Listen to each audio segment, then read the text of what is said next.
Hello, for the purpose of the strategy management project, we will be talking about Boeing. We all know Boeing for its airplanes, but Boeing is in fact a huge company with dealings in defense and airspace technology. For the purpose of this project, we are defining the industry scope as narrow and wide-bodied commercial airplanes such as the 737, 747, 777 and 787. These are all the planes that we take when we go on our holidays to Bali, to Hong Kong, to Japan and so on. Alright, let's begin first with external analysis. On the political front, the aerospace industry is one that is highly intertwined with political developments due to the regulated nature of the industry. For example, we can just look at the ongoing trade war between China and US. Next, on the economic front, there is a direct relationship between economic growth and air travel. And of course, fuel prices tends to drive the trend of fleet renewal because high fuel prices tends to encourage airlines to purchase more fuel efficient planes. On the social front, urbanization and the growing middle class are all driving forces, and global events such as terrorist attacks and health scares they tend to have a negative impact. And lastly, technology. The aerospace industry is both a very intense user and innovator of technology. This gives us a global market overview of what is expected in the next 20 years. In the coming 20 years, we're expecting over 40,000 delivery in airplanes and with a retail value of over $6.3 trillion. So this shows us that Boeing is operating within a very exciting economic external environment. Looking internally, let's use Porter's 5 forces. Let us first recognize that this industry space is one that is duopolistic, largely occupied 50-50 between Boeing and Airbus. And even with that being said, Boeing is operating in a space that is largely in its favor due to the low threat of new entrants. This is a space that requires high amounts of technology and cost to enter. Suppliers have limited bargaining power because for many suppliers, Boeing is their largest customer. Buyers also have limited bargaining power because airlines only have Boeing and Airbus to choose from. Threat of substitute products or services, we don't see many coming in the near horizon. The only thing we have on hand right now is high-speed rail.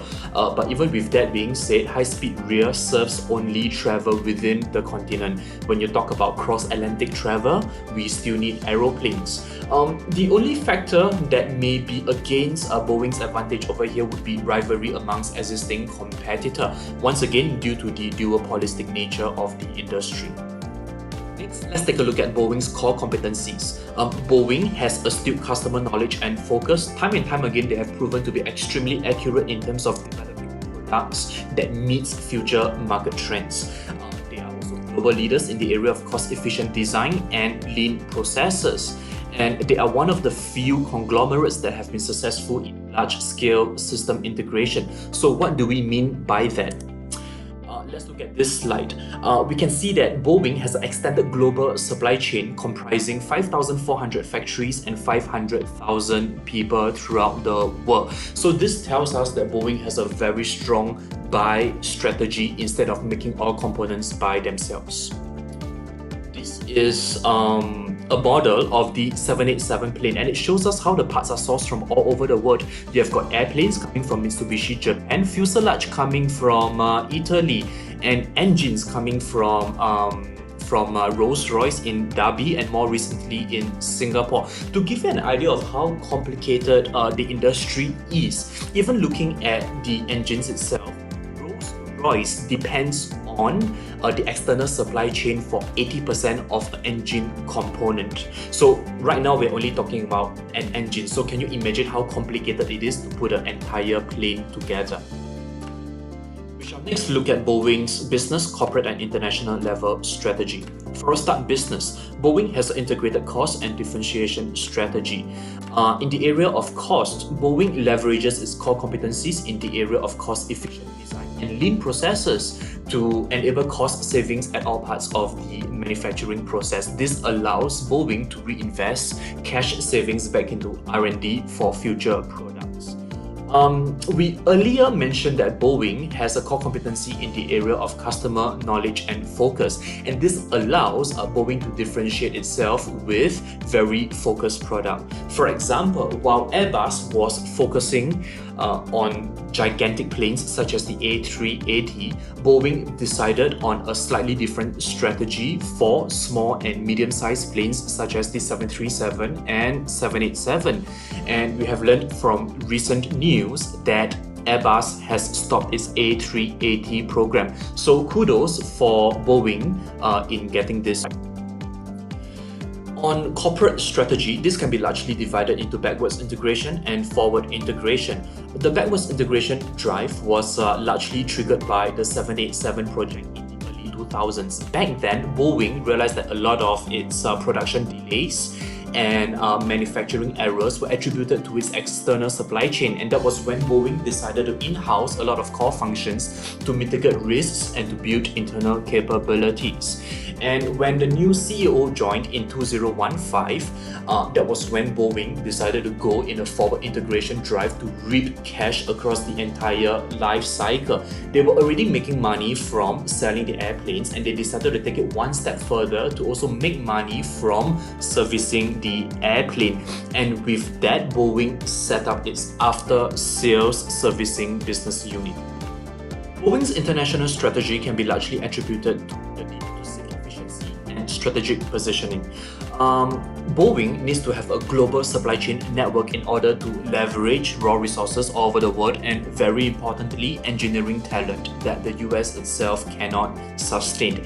And on the strategic front, we know that Boeing has traditionally hosted all of its manufacturing capabilities in US, but since last year, Boeing opened its very first plant in China. Why so? Boeing wanted to be close to its largest customer, which is China.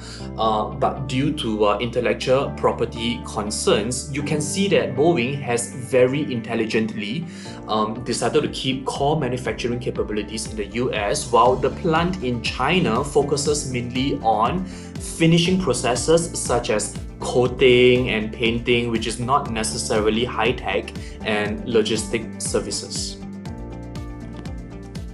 In terms of recommendations, we will not make many broad-level recommendations because Boeing is one company that has been doing what it does best for the past many years.